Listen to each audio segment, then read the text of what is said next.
Réalisons-nous à quel point nous sommes privilégiés de pouvoir entrer en relation avec notre Papa.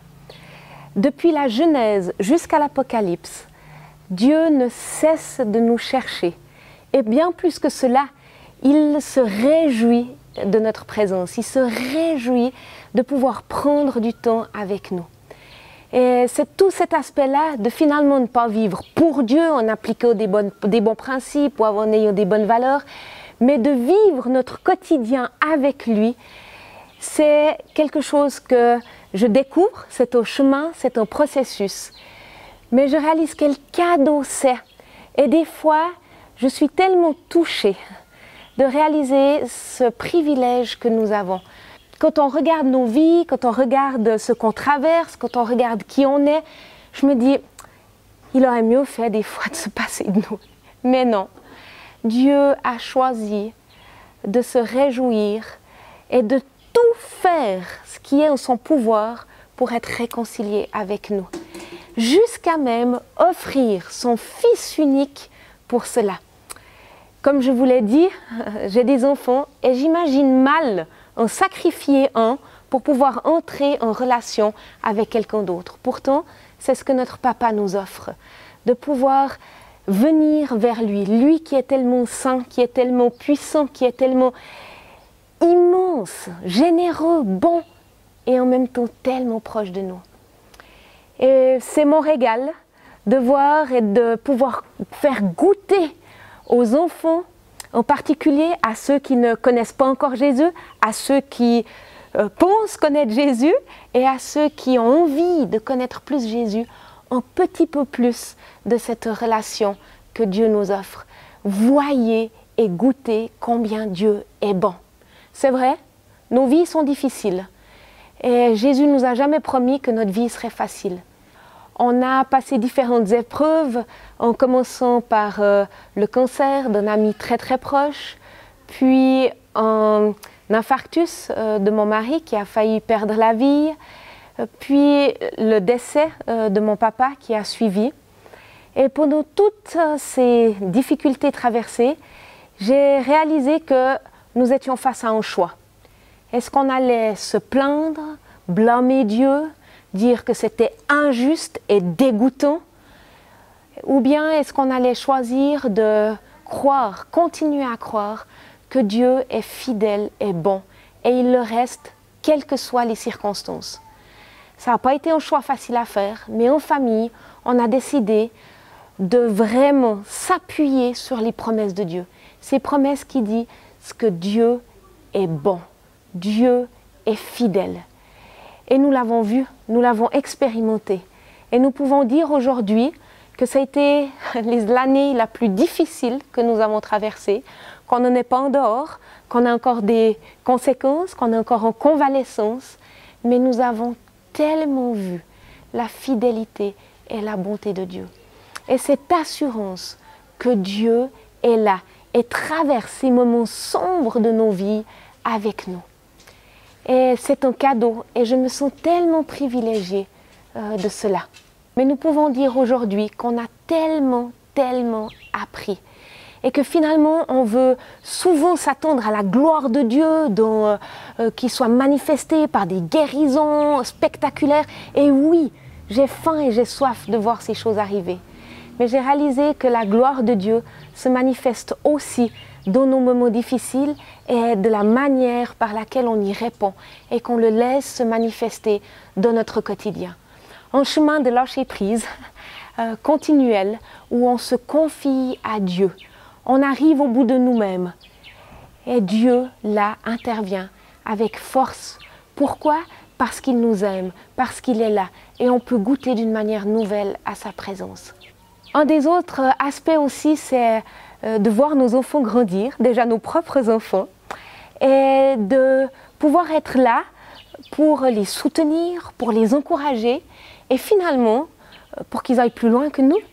Le but étant qu'ils nous dépassent dans leurs capacités, qu'ils nous dépassent dans ce qu'ils peuvent faire, parce qu'ils s'appuient finalement sur ce que nous on a bâti pour pouvoir sauter plus loin. Et c'est ce qu'on peut expérimenter ici. Nous sommes sur le continent africain Évidemment, il y a plein d'enfants, on sent la force de cette jeunesse qui est là. Et nous, en étant réunis ici en tant que fabricants de joie, de voir ces jeunes leaders qui émergent. Et tout spécialement, ça se passe dans notre famille. Pendant des années et des années, j'ai fait les annonces à chaque conférence. Et là, hier soir, d'être assise dans la salle et de réaliser que c'est ma fille qui fait les annonces. Quel sentiment de reconnaissance, quel sentiment de se dire « Waouh !» Et en plus, elle les fait tellement mieux que moi. Et de pouvoir me réjouir de ce que le Seigneur a déposé en elle. Et de voir ceci être fructifié, de voir ceci prendre de l'ampleur et me dépasser largement. Et c'est un cadeau pour moi d'être entourée de jeunes et de moins jeunes, d'arriver dans des endroits du monde où je sens cette vision, cette envie de créer quelque chose et puis de pouvoir être là pour apporter les ressources, pour apporter l'expérience et de pouvoir connecter les bonnes personnes ensemble pour voir ces choses et ces équipes se mettre en route, de pouvoir s'émerveiller, voir Dieu à l'œuvre, écouter sa voix, lui obéir et tout à coup, wouf, voir des choses émerger d'une qualité de relation qui est vécue, des choses qui sont nées dans le cœur de Dieu et de participer à la naissance de choses qui se concrétisent et d'être là, waouh, c'est tellement beau et ça porte du fruit. De voir Dieu qui bénit et qui nous permet d'être une immense source de bénédiction. Et pour moi, c'est des moments de grande reconnaissance. Je me sens tellement humble et tellement petite et en même temps tellement avec ce sentiment d'être au bon endroit, au bon moment, avec cette vie qui coule en abondance. Et je prie que de nombreuses mères, que de nombreux pères se lèvent, entourent, encadrent nos jeunes qui sont là, qui ont plein de vie, qui ont plein de rêves, qui ont plein de visions, pour qu'on puisse les aider à se connecter au cœur de Dieu et puis les emmener là où Dieu les appelle. Passer 7 semaines à la Sablière, c'est un super projet. Le lieu est tellement paisible et calme. Et nous étions là avec 80 de nos leaders et de leurs familles du monde entier. Mais évidemment, ça représente un gros défi financier. Et quand on a demandé à Dieu un petit peu sa stratégie pour ce temps, il nous a dit que chacun amène ses 5 pains et ses 2 poissons. Et ne vous en faites pas, je vais multiplier. C'est ce qu'on a mis en place et on a dit aux gens, eh bien venez, mais avec quelque chose dans vos mains. Ce que vous pouvez donner, vos 5 pains et vos 2 poissons.